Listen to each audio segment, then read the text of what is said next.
हाँ, तो मेरे प्रिय विद्यार्थियों, आज मैं आप लोगों के सामने एक नया विषय लेकर उपस्थित हुआ हूँ, जिसका नाम है शब्द विचार। तो इसमें हम शब्दों के बारे में पढ़ेंगे, शब्दों के वर्गीकरण के बारे में जानेंगे।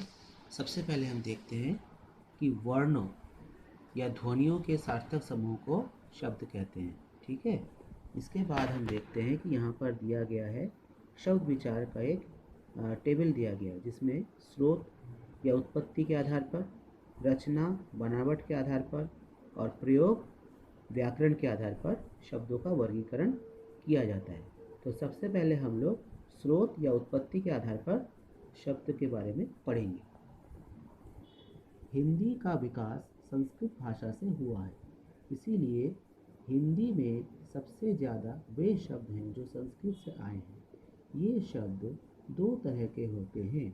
पहला तत्सम, तत् मतलब उसके और सम मतलब समान, उसके यानी संस्कृत के समान, अर्थात संस्कृत से हिंदी में आए जिन शब्दों के रूप में कोई बदलाव नहीं आया, वे शब्द यानी जैसे संस्कृत में थे उसी रूप में हिंदी में चल रहे हैं, जैसे कि अश्रु, गृह, ग्राम, जिह्वा, मस्तक आदि। तो ये वे शब्द हैं जो संस्कृत से हिंदी में आए मगर बिना किसी बदलाव के। इनको तत्सम शब्द कहते हैं। आगे पढ़ेंगे तद्भव। तत् मतलब उससे और भव मतलब बने हुए। उससे मतलब संस्कृत से और बने मतलब अर्थात संस्कृत से हिंदी में आए जिन शब्दों के रूप में कुछ बदलाव आ गया है, हिंदी भाषा के अनुसार जिन शब्दों की ध्वनियाँ कुछ बदल गई हैं, जैसे आंसू, गांव, घर, जीव, माथा आदि। जब किसी भाषा, तो इसको हमने देखा कि वे शब्द जो संस्कृत से हिंदी में आए हैं मगर थोड़ा बदलाव हो गया उसमें, जो कि अश्रु से आंसू हो गया है, गृह से घर हो गया है, ग्राम से गांव हो गया है, जीवा से जीव हो गया है और मस्तक से माथा बन गया है।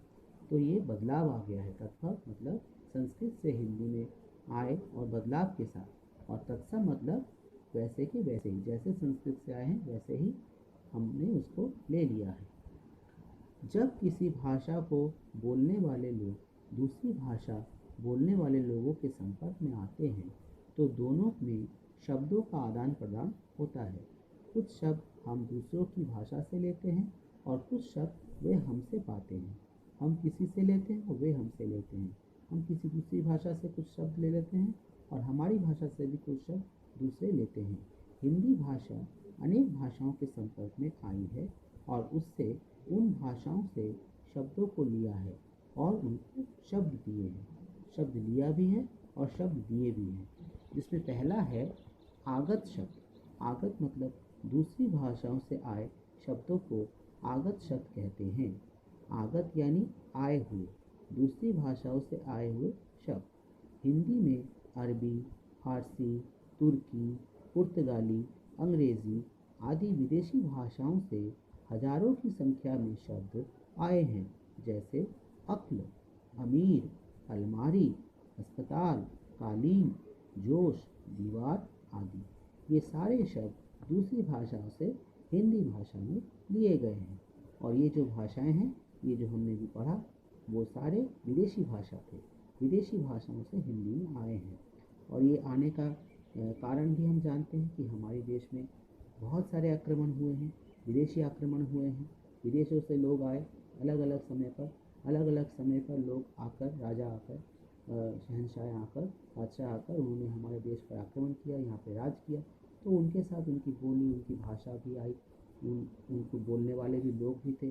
तो उन्हीं भाषाओं से हिंदी में ये शब्द लिए गए, आ गए।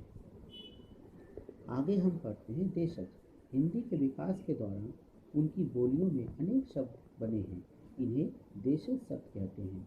देश जोग ज मतलब देश में जन्मे, देश में उत्पन्न हुए शब्द, जो देश के अपने ही शब्द हैं, यानी जिन शब्दों की उत्पत्ति हिंदी की बोलियों से हुई है, जैसे कलाई, खटखटाना, चिड़िया, खेत, पेड़, लोटा आदि। तो बच्चों, ये इस पाठ का पहला भाग था। आगे हम इसका दूसरा भाग पढ़ेंगे। और यहीं तक है आज। इसको अच्छी तरह से पढ़ें, समझें और कॉपी में लिख लें। तत्सम, तद्भव, आगत, देशज, ये सारे जो है इसकी परिभाषा के साथ कॉपी में इसको उतार लें। ठीक है, आज के लिए इतना ही।